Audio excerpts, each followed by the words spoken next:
Hello ಎಲ್ರಿಗೂ ಇವತ್ತಿನ ವಿಶೇಷತೆಗೆ ಎಲ್ರಿಗೂ ಸ್ವಾಗತ. ನಾನು ನಿಮ್ಮ ಚಂದುಗೌಡ. ಇವತ್ತು ಟೈಮ್ ಆಗಿತ್ತು ಅಂತ ಹೇಳಿ ನಾವು ಕಾಫಿ ಇಸ್ಕೊಬಂದು ಕಾಫಿ ಜೊತೆ ಬಿಸ್ಕೆಟ್ನ ತಿನ್ಕೊಂಡು ಕೂತಿದ್ವಿ. ಆಮೇಲೆ ಹಂಗೆ ಬ್ರೇಕ್ಫಾಸ್ಟ್ ಟೈಮ್ ಆಯ್ತು ಅಂತ ಹೇಳ್ಬಿಟ್ಟು ಬ್ರೇಕ್ಫಾಸ್ಟ್ನ ಇಸ್ಕೊಬಂದು ಎಲ್ಲರೂ ರೂಮಲ್ಲೇ ಕೂತ್ಕೊಂಡು ಬ್ರೇಕ್ಫಾಸ್ಟ್ನ ಮುಗಿಸ್ತೋ. ಆಮೇಲೆ ಬೊಟಿಕ್ ಟೈಮ್ ಆಯ್ತು ಅಂತ ಹೇಳ್ಬಿಟ್ಟು ಎಲ್ಲರೂ ರೆಡಿ ಆಗಿದ್ರು. ಸೊ ಎಲ್ಲರೂ ಬ್ಯಾಗ್ ಎತ್ಕೊಂಡು ನಾವು ಬೊಟಿಕ್ಗೆ ಹೋಗೋಣ ಅಂತೇಳಿ ಪಿಜಿಯಿಂದ ಹೊರಟು ಹಂಗೆ ಆನ್ ದ ವೇ ಫ್ರೆಂಡ್ಸ್ನ ವೇಗಿಸ್ಕೊಂಡು ಬೊಟಿಕ್ ಅಂತೂ ರೀಚ್ ಆದ್ವಿ. ಬೊಟಿಕ್ ರೀಚ್ ಆಗಿದ್ದು ಇಂಪಾರ್ಟೆಂಟ್ ಅಲ್ಲ, ಯಾವ ಟೈಮಿಗೆ ರೀಚ್ ಆದ್ವಿ ಅನ್ನೋದು ಇಂಪಾರ್ಟೆಂಟು. ನಾವಂತೂ 8 ನಿಮಿಷ ಮುಂಚೆನೇ ಪಿಜಿಚೆನೇ ರೀಚ್ ಆಗಿದ್ವಿ. ಒಳಗಡೆ ಹೋದರೆ ಅವರು ಆಲ್ರೆಡಿ ವರ್ಕ್ ಎಲ್ಲ ಶುರು ಮಾಡ್ಕೊಂಡಿದ್ರು. ನಾವು ನಮ್ಮ ಬ್ಯಾಗ್ಸ್ನೆಲ್ಲ ಇಟ್ಟು ಲಾಕ್ ಶೀಟ್ ಎತ್ಕೊಂಡು ನಾವು ಫೋನ್ಸ್ನೆಲ್ಲ ಒಳಗಡೆ ಇಟ್ಟು ಬಂದ್ವಿ.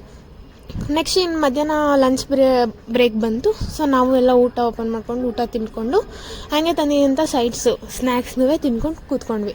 ಆಮೇಲೆ ಹೆಂಗೆ 1 ಅವರ್ ಟೈಮ್ ಸ್ಪೆಂಡ್ ಆಯಿತು ಅಂತಲೇ ಗೊತ್ತಾಗಲಿಲ್ಲ. ಸರಿ ಅಂತ ಹೇಳ್ಬಿಟ್ಟು ಮತ್ತೆ ಫೋನ್ ಎತ್ತಿಟ್ವಿ. ಆಮೇಲೆ ನಮ್ಮ ವರ್ಕ್ನ ಶುರು ಮಾಡ್ಕೊಂಡ್ವಿ. ಆಮೇಲೆ ಮತ್ತೆ ಬೊಟಿಕ್ ಬಿಟ್ಟು ನಾವು ಬೊಟಿಕ್ಕಿಂದ ನಾವು ಪಿಜಿಗೆ ಹೊರಟ್ವಿ. ಆನ್ ದ ವೇ ನಮ್ಮ ಫ್ರೆಂಡ್ ಏನೋ ಶಾಪಿಂಗ್ ಇತ್ತಂತ ಹೇಳ್ಬಿಟ್ಟು ಅಲ್ಲಿಗೆ ಹೋದ್ವಿ. ಶಾಪಿಂಗ್ ಅಂದರೆ ಸ್ಲಿಪ್ಪರ್ಸ್ ತೊಗೋಬೇಕಿತ್ತಂತಂದ್ಲು. ಸೊ ಅಲ್ಲಿಗೆ ಹೋದ್ವಿ. ಅಲ್ಲಿಂದ ಹಂಗೆ ದೇವಸ್ಥಾನಕ್ಕೆ ಹೋದ್ವಿ. ದೇವಸ್ಥಾನ ಇವತ್ತು ಕ್ಲೋಸ್ ಇತ್ತು ಅಂತ ಹೇಳ್ಬಿಟ್ಟು ನಾವು ಡೈರೆಕ್ಟ್ ಪಿಜಿ ಹತ್ರ ಬಂದು ಹೊಟ್ಟೆ ಸಿತ್ತಿತ್ತು ಅಂತ ಹೇಳ್ಬಿಟ್ಟು ಹೋಗ್ಬಿಟ್ಟು ಊಟ ಮಾಡ್ಕೊಂಡು ಆಮೇಲೆ ಹಂಗೆ ಸ್ವಲ್ಪ ಫ್ರೆಶ್ ಏರ್ ತೊಗೊಳ್ಳೋಣ ಅಂತ ಹೇಳ್ಬಿಟ್ಟು ಟೆರೆಸಿಗೆ ಬಂದ್ವಿ.